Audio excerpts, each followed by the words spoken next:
as the hours went by, I went into such a powerful depression that I couldn't shake it. And then the lights went out. And the next thing I distinctly remember, I never made it up to the vent. The next thing I distinctly remember is being down on the floor. You're listening to Life on the Outside. It's a podcast about what it's like to get out of prison and return to society after decades of incarceration. If you're listening to this episode but haven't listened to our episode called Beloved, we urge you to pause, go back and listen to that one, part 1, and then come back and listen to this one, which is part 2. We took a pause to bring you an episode called Lockdown about COVID inside the prisons. So we really hope you'll go back and listen to the first part of Patrick's story so that you can pick up right here where he leaves off. And I don't remember having a lot of articulate thoughts, but there was just a powerful feeling of dread, fear, and awareness of God. My guilt, my shame that I'm condemned. And I don't know how long I was there like that, down on the floor.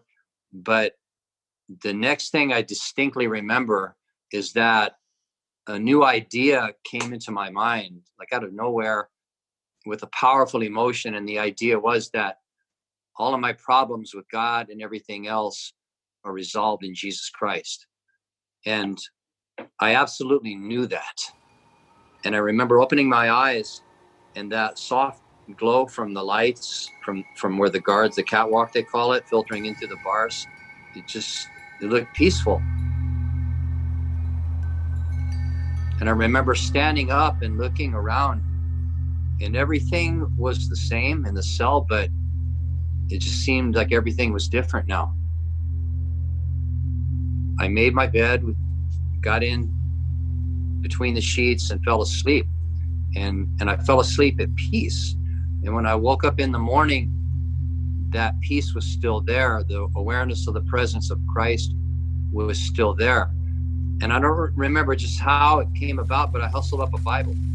It would have had to been one of the porters. I got a Bible and I started reading.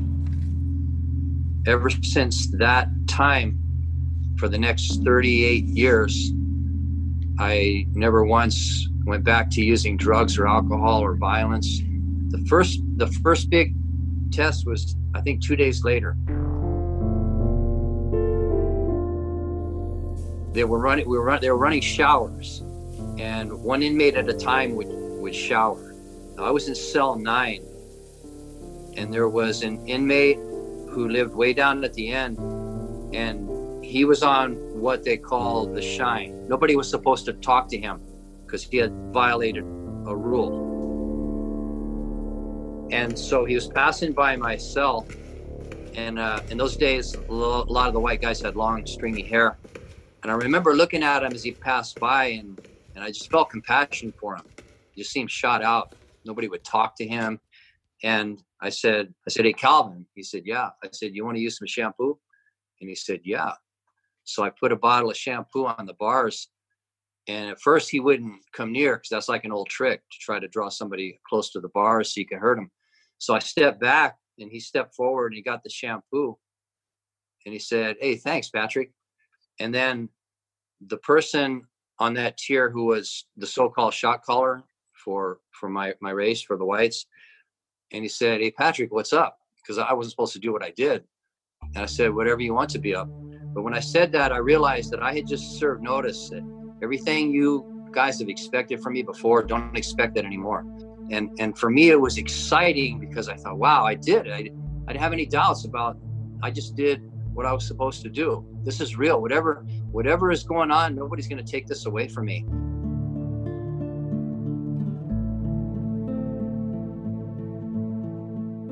A few days after this experience, I was reading some of my legal paperwork, and I read the actual real name of the man I had killed. And his name was such and such Junior. And when I saw that the Junior was there, it hit me really hard, because I'm a junior also.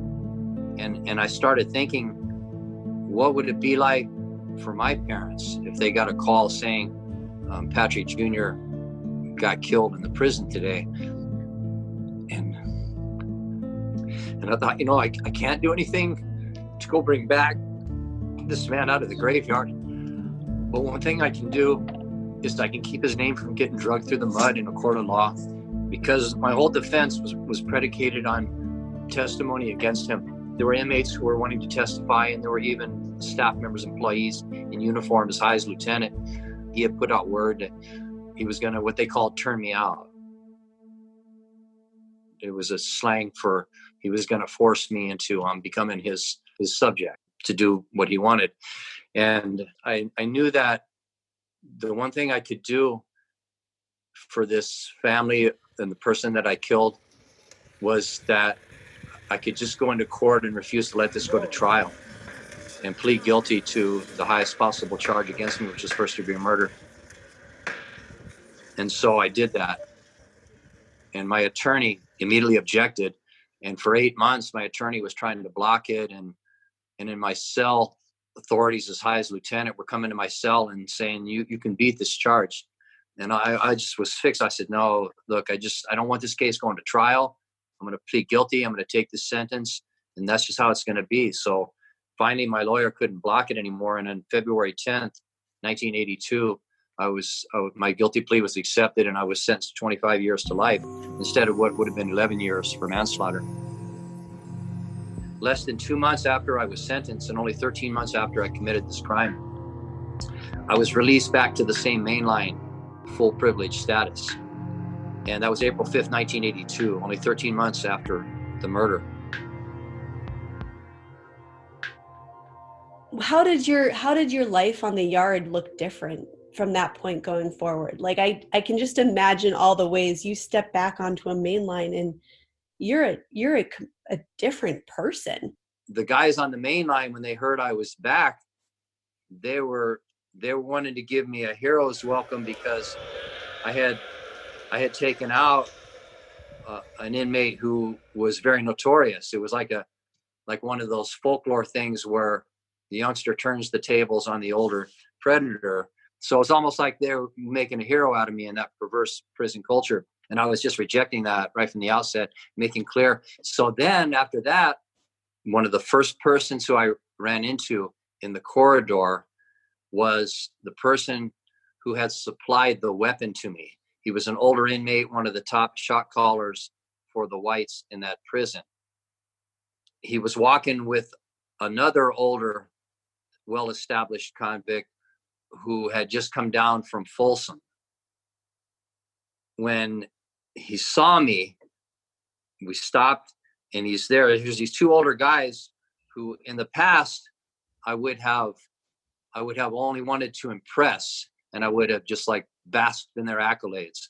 So the shot caller who had supplied to me the weapon, he says to his friend, he started to tell a story. He says, "Hey, this is that youngster that," and he was going to tell the war story. And I stopped him. And I said, "Hey, so-and-so, I just want you to know I'm with the Lord now." And he was wearing dark sunglasses. He always wore dark sunglasses. And he pulled him down. And I remember his little clear blue eyes. He's looking at me like that. And he said, "That's good. That's good." And they both turned around and walked away. I made it totally clear. I'm not 9 toes in and 1 toe out. I am not that anymore. This is where my flag is planted. Did you have spirituality in your life before this revelation or awakening or whatever you describe it? Did you have a foundation of spirituality from your childhood, or was this all completely new? Right. It was completely new. It was unsought. It just came unasked for and unexpected. Of course, there's always growth and plenty of imperfections, but my basic fundamental attitude went from being an out-of-control criminal to a non-criminal through that experience. Just wherever I went in the prison, I remember sometimes it would hit me, the tickly excitement and amazement that the same places where I used to hang out and in the darkness, everything looks different now. There was never certainly a time in all those years where I had even struggled with the thought of going back to the old lifestyle.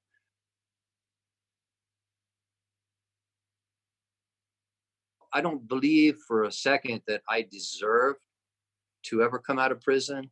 I don't deserve to have all that I have right now.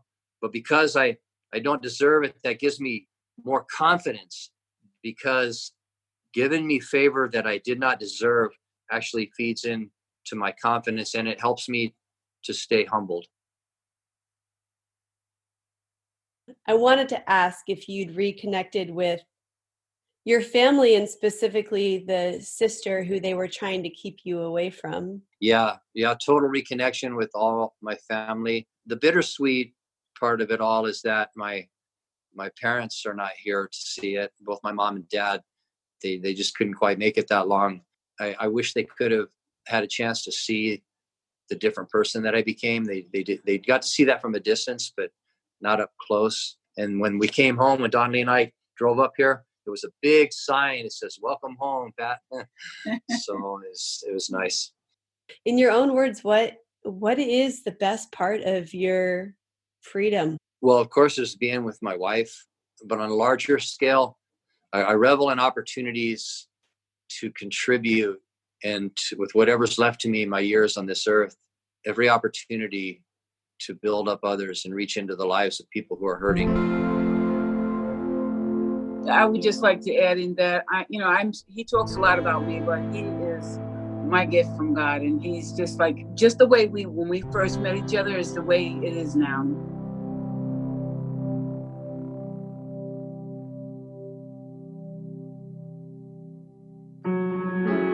Thank you for listening to this episode of Life on the Outside, and a special thanks to our partners, the Anti-Recidivism Coalition. You can find out more about this amazing organization at antirecidivism.org. We also want to let you know that we have a Patreon account that helps us sustain this production. If you go to patreon.com/lifeontheoutside, you can become a member at different levels, and it goes a really long way in helping us keep this production going. Thank you again for being here. My name is Lucy. You can follow us at LOTO_podcast. Take care.